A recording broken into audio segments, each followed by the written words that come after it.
ሰላም ጤና ይስጥልን። የጊዮን ዜና መረጃዎችን እንሆ። የአማራ ፋኖ ኃይሎች የጋራ ድርጅት መስርተዋል። ይህ የቋራ ቃል ኪዳን በሚል ምስረታ ሰነድ የተመሰረተው ማዕከላዊ ኮማንድ የአማራ ፋኖ ብሔራዊ ኃይል አማራ ፋኖ ናሽናል ፎርስ የሚል ስያሜ ተሰጥቶታል።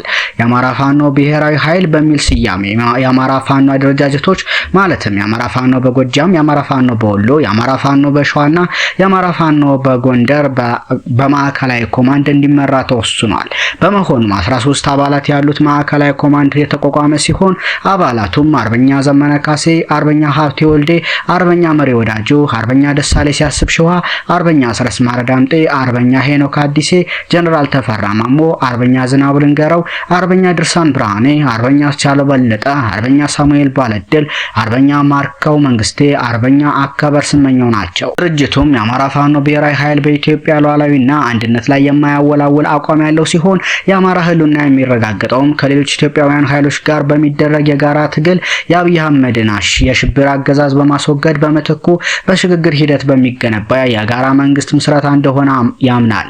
ድርጅታችን የአማራ ህዝብ ተጋድሎ የህልውና ተጋድሎ ነው ስንል ህልውናችን የተፈታተነውን መዋቅርና ትርክት መለወጥ እንደሆነ በጽኑ እንደማመናችን መጠን የወልቃይት ጠለምትና ራያን ጨምሮ በሁሉም የሀገራችን አካባቢ ያለ ወሰን የማንነትና የራስን በራስ የማስተዳደር ጥያቄ ለማስመለስ እንደሆነ እናረጋግጣለን። መዋቅራዊ ጥቃትን መቀልበስና ለአማራ ህዝብ ማህበራዊ ፍትህን የሚያሰፍን ስርዓተ መንግስት መፍጠርን ታሳቢ ያደረገውን ትግል የሚመራ ማዕከላዊ አመራር መፍጠሩ የህልውና ትግል እያደረገ ያለው ህዝብ ተጨማሪ አቅም ነው።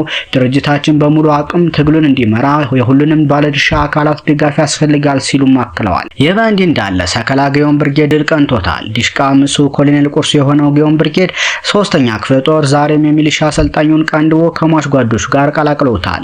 እንዲሁ የሐዲስ ዓለማየሁ 7ኛ ክፍለ ጦር አብራጀት ብርጌድ ተጉድላ ጓሉ ብርጌድ በባሶ ሊበን ወረዳ ኮርክና የለምገጭ ከተማ የተቀናጀ ውጊያ በማድረግ ከፍተኛ ድል አግኝተዋል። ውጊያው የከበደው ጠላት ከየት ኖራ ከማርቆስ ከሉማሜና አንበር ያለ የሌለ ኃይሉን ወደ ኮርክና የለምገጭ አስገብቶ አስከሬንና ቁስለኛ ሲለቅም ውሏል። በዛሬው አውደ ውጊያ የተገኙ ድሎች 21 ክላሽ ተማርኳል። በርካታ ቦምቦች፣ ካዘናዎችና ትጥቆች ተማርከዋል። የለምገጭ ከተማ የነበረው የጠላት ኃይል ሙሉ በሙሉ የተደመሰሰ ሲሆን ፋኖ ከተማዋን ለሰዓታት ተቆጣጥሮ እንደነበርም ታውቋል። ደን ከተማ የነበረው የጠላት ኃይል እግረ አውጭኝ ብሎ የጁቤ እንዲገባም ተደርጓል። ኮርክ ከተማ ላይ የነበረው የጠላት ኃይል ደግሞ ከፍተኛ አመራሮችን ጨምሮ ከፍተኛ ቁጥር ያለው ኃይል ተደምስሷል። ቁስለኛው ለቁጥር ይታክታል።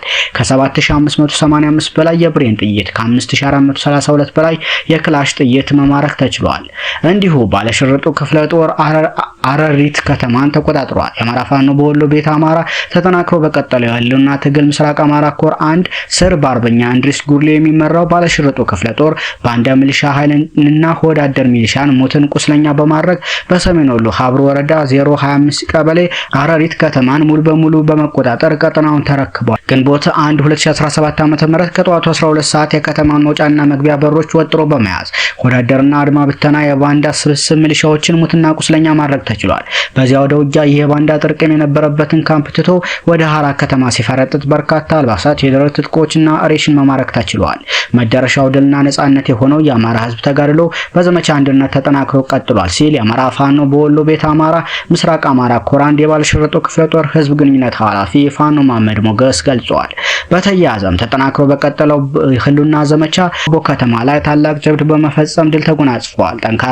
ተጠናክሮ በቀጠለው የህልውና ተጋድሎ ልዩ ዘመቻ ትናንትና ሚያዝያ 30 2017 ዓመተ ምህረት ምሽት ቆቦ ከተማ ዘልቀው በመግባት የፋሽስቱ አገዛዝ የስበት ማዕከል የሆኑ የተመረጡ ቦታዎች ላይ ጥቃት በመፈጸም ታላቅ ድል ተጎናጽፈዋል። በምሽት ተጋድሎ የልዩ ዘመቻ ጥቂት አናብስቶች ቆቦ ከተማ ሙሉ በሙሉ ሰርገው በመግባት በርካታ ዙፋን ጠባቂ ሰራዊት፣ ወዳደር፣ አድማ ብተናና ሚሊሻ በመደምሰስ በማቆሰል የአማራ ህዝብ ላይ የሚፈጽሙትን ዘር ማጥፋት እስካላቆሙ ድረስ ማንም ሊደርስላቸው እንደማይችል በማሳየት ታላቅ ጀብድ ፈጽመው ወጥተዋል። ሰሞነኛ መረጃዎች እነኚህን ይመስሉ ነበር።